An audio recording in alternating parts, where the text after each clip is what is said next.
Click, click, click. The sound echoes down the empty hallway before she even appears. Metal against linoleum, rhythmic, unmistakable. Then she rounds the corner. Ava Morgan, 17 years old, moving forward on crutches while a sea of faces turns to stare. Some students step aside. Others lean in to whisper. A few pull out their phones. But here's the question that matters. What if the person everyone mocked, the girl they filmed and laughed at and called Tin Legs, was building a miracle in secret? What if, while they were busy underestimating her, she was creating something that would leave them speechless? Fast forward 3 months. A stage, bright lights, a crowd frozen in absolute silence, and Ava Morgan walking, without her crutches, wearing an invention no one saw coming. But we're getting ahead of ourselves. Let me ask you something. Have you ever been underestimated? Judged by what people saw instead of what you were becoming? Have you ever had to prove your worth to people who'd already written you off? This is the story of how one girl turned her pain into power. And I promise you, what happens next will leave you speechless. If this story already has you hooked, hit that like button right now. Trust me, you'll want to remember this one. There was a time when Ava could fly. Not literally, of course, but close enough. At 14, she was Lincoln High's most promising track athlete. Her legs were pistons, her lungs infinite, her focus razor sharp. Coaches from 3 states knew her name. Her bedroom wall was covered in medals, each one a promise of what was coming. National bound. Her coach told her parents after regionals, "That's what your daughter is. National bound." Ava believed him. She could feel it in her bones. The future she'd worked for, the future she deserved, rushing toward her like wind at the finish line. And then, on a Tuesday evening in October, everything stopped. Screeching tires. Headlights flooding her vision. The sickening crunch of metal against metal. Then nothing. Just the distant sound of sirens and her mother's voice, broken and desperate, calling her name. When Ava woke up in a hospital 3 days later, the first thing she noticed was the silence. Not the beeping machines or the hushed voices of doctors. The silence inside her own body. The absence of sensation below her hips. The neurologist was kind but direct. Severe spinal trauma. Extensive nerve damage. Months of rehabilitation ahead. And even then, no guarantees. "You may never walk the same way again," he said, and those words landed like stones in her chest. Her parents cried. Her coach stopped returning calls. And in the corner of her hospital room, covered in a plastic bag, sat her track shoes, neon pink with lightning bolts on the sides. The shoes that were supposed to carry her to nationals. She never wore them again. 3 years later, Lincoln High had become a different kind of track. Every hallway was a gauntlet. Every class change. A performance she never auditioned for. Click, click, click. Students parted like water around her. Some looked away out of awkwardness. Others stared too long. And then there was Brianna Tate. Brianna was everything high school valued. Pretty, popular, sharp-tongued, and always surrounded by a clique that laughed at her jokes before she even finished telling them. She treated cruelty like currency, and business was good. "Yo, Tin Legs!" Brianna called out one morning, loud enough for half the cafeteria to hear. Her friends erupted in laughter. Someone filmed it. By lunch, it was on 3 different social media accounts with laughing emojis. The nickname spread like wildfire. Tin Legs, whispered in classrooms, captioned under videos. Even a few teachers heard it and pretended they hadn't. In gym class, while everyone else played volleyball, Ava sat on bleachers, hands folded in her lap, watching. Coach Martinez would give her that look, the pity look, and offer her some alternative assignment. "You can write an essay about sportsmanship," he'd say, as if words would replace movement. One afternoon, Brianna mimicked Ava's walk down the hallway, exaggerating every step, dragging her legs like dead weight. Her friends doubled over. Even a freshman laughed, and Ava felt something cold settle in her chest. She didn't cry, not in front of them. She'd made that rule for herself on day 1. Never give them the satisfaction. But later, locked in a bathroom stall between classes, she gripped the metal support bars bolted to the wall and breathed through the anger. through the humiliation, through the exhausting weight of being everyone's punchline. Maybe you felt invisible before, or maybe you watched someone be torn down and wished you could do something. Ava felt it every single day, but she was about to change everything. Drop a comment if you've ever had to prove people wrong. I want to hear your story. After school, when the hallways emptied and the building exhaled its noise, Ava went somewhere no one expected. The robotics lab. It started by accident. One day, taking a longer route to avoid Brianna's usual hangout spot, she passed the lab and heard the word machines, the spark of a soldering iron, the focused murmur of people actually working on something that mattered. She peered through the doorway. 5 seniors hunched over competition robots, adjusting gears, arguing about code, testing servo motors. They didn't notice her. And that anonymity, that blessed, beautiful invisibility, felt like oxygen. She started showing up, just watching at first. The seniors were too absorbed in their own projects to care about the girl on crutches in the corner. No pity, no whispers, no performance. One afternoon, a senior named Marcus glanced up and caught her eye. "You interested in this stuff?" Ava hesitated. Then quietly, "Maybe." He tossed her a screwdriver. "Then get to work." That was it. No interrogation, no sympathy, just an invitation to be useful. So she learned, slowly, methodically, obsessively. She studied biomechanics and motor control systems. She watched YouTube lectures on neural interfaces and prosthetic engineering. She stayed after everyone left, reading academic papers on assistive robotics until her eyes burned. When the seniors graduated in May, the lab emptied. The competition season ended. Most students forgot the room existed, but Ava stayed. Now it was just her. Tools scattered across workbenches. Blueprints pinned corkboards. A project taking shape in the shadows. Something no one had seen before. She was building a robotic exoskeleton. Not for a competition. Not for a grade. For herself. Late nights bled into early mornings. Failed prototypes piled up in the corner. She burned her fingers on hot metal. She cried over broken code. But every failure taught her something new. Every iteration brought her closer. In her journal, she gave a name, Project Aurora. A new beginning. A new dawn. Time-lapse montage. Blueprints evolving from rough sketches to precise technical drawings. Her hands assembling tiny components with surgical precision. Her face lit by laptop glow at 2 a.m, lost in the kind of focus that only comes from building your own miracle. She wasn't just creating a device. She was reclaiming something stolen from her. Movement, agency, power. And no one knew. By day, she was still 10 legs. Still the girl Brianna, filmed for laughs. Still the one sitting alone at lunch. Headphones in, invisible. By night, she was someone else entirely. A creator, an engineer, someone building the impossible. When the State Science Expo announced its annual competition, Ava submitted her application under an alias.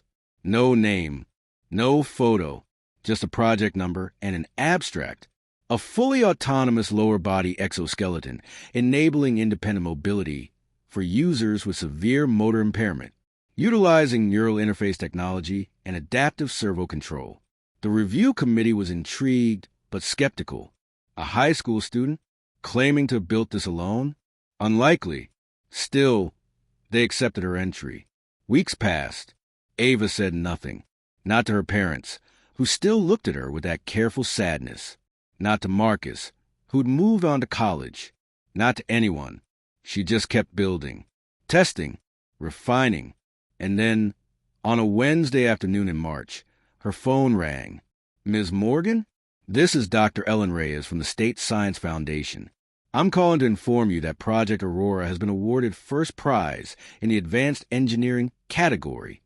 Ava stood in the empty robotics lab. Phone pressed to her ear, staring at the exoskeleton mounted on the test stand. Sleek metallic frame. Articulated joints. Neural sensors woven through the harness. She didn't scream. Didn't jump. Didn't call anyone. She just looked at her reflection in the darkened window, at the crutches leaning against the wall, and smiled. Not with joy, with certainty. Everything was about to change, and no one saw it coming. Have you ever worked on something in secret, just waiting for the moment to reveal it? That moment when all the doubt, all the pain, all the late nights finally pay off? If you're rooting for Ava right now, smash that subscribe button. You won't want to miss what happens next. The assembly was mandatory. Principal Dawson stood at the podium, droning about school spirit and academic excellence while students slumped in their seats, half asleep. And now, he said, adjusting his glasses, we're going to watch a segment from last week's local news covering our state science expo winners. A few students perked up. Most kept scrolling on their phones. The projector screen flickered to life. The news anchor's voice filled the auditorium. Tonight, we're celebrating innovation.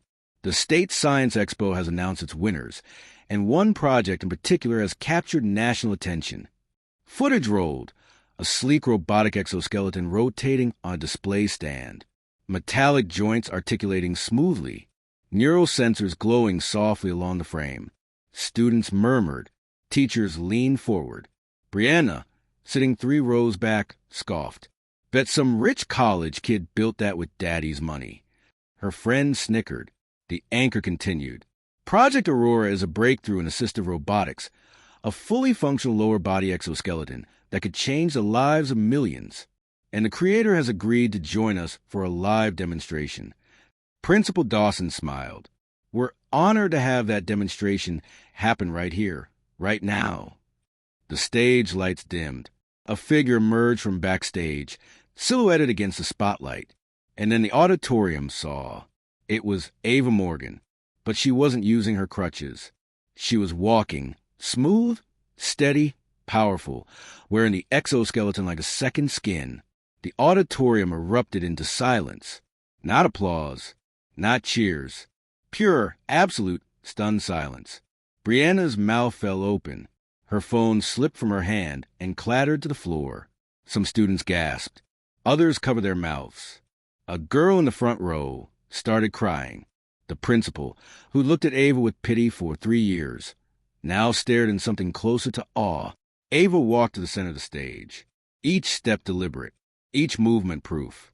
She reached the microphone, paused, let the silence breathe. Then she spoke. I didn't build this for revenge, she said, her voice steady and clear. I built it because I refused to believe that my life was over, because I got tired of being defined by what I couldn't do instead of what I could. She looked out at the sea of faces, at Brianna, frozen in her seat, at the students who'd walked past her for years without really seeing her. Strength doesn't always look the same, Ava continued. And sometimes the people you underestimate are the ones changing the world. The silence broke. Applause started slow. 1 person, then 3, then a dozen, building into something thunderous. Students stood. Teachers wiped their eyes. Even Principal Dawson was clapping, shaking his head in disbelief. Brianna sat motionless, tears streaming down her face. Not tears of joy, tears of shame, of recognition, of realizing too late what she'd done. Ava didn't look at her. She didn't gloat. She just stood there, bathed in light, wearing the future she'd built with her own hands. That night, something strange happened. All the cruel videos disappeared from social media. The ones of Ava walking. The ones with mocking captions and laughing emojis. Gone. In their place. Someone posted a single message, anonymous. Don't mock what you don't understand. You might just be watching a miracle in progress. By Monday morning, Lincoln High felt different. Students who'd ignored Ava for years now nodded when she passed. Some stopped her in the hallway to say congratulations. Awkwardly, but genuinely. A freshman asked if she could touch the exoskeleton. Ava let her. Brianna didn't apologize. Not directly, but she stopped filming, stopped laughing, stopped performing cruelty for her clique. And one day, passing Ava in the hallway, she whispered 2 words. I'm sorry. Ava didn't respond, just kept walking. Because some wounds don't heal with words. They heal with time and distance and the quiet satisfaction of knowing you proved them all wrong. Within weeks, Ava's inbox flooded. Universities, research labs, a prosthetics company in California, wanted to collaborate on next-generation assistive devices. She was invited to present at a national conference on disability innovation. A TED Talk reached out. Magazines requested interviews. Her parents, who'd spent 3 years watching their daughter shrink under the weight of cruelty, now watch her expand into something they'd never imagined. One evening, Ava's mother found her in the garage, working on a new prototype.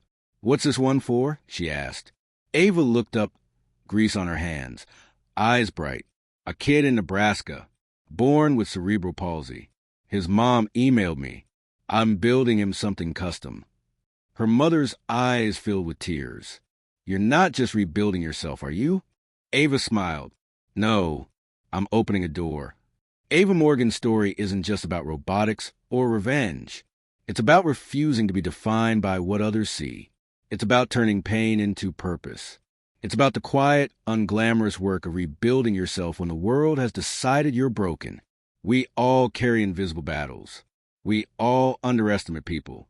And we all have the power to create something extraordinary from our darkest moments. So the next time you see someone struggling, someone walking differently, speaking differently, existing differently, remember this.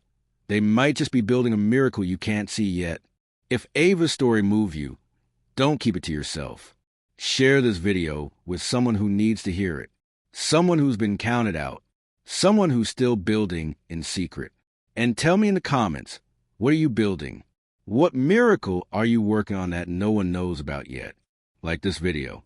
Subscribe for more stories that prove the human spirit is unstoppable. Because we're just getting started. And somewhere tonight, in a small robotics lab, Ava Morgan is still working, still creating, still proving that strength doesn't always look the same. The exoskeleton gleams under fluorescent lights. Her hands move with precision. And outside the window, the sun sets on one chapter and rises on another. This is what resilience looks like. This is what refusing to surrender looks like. This is Ava Morgan. And her story has only just begun.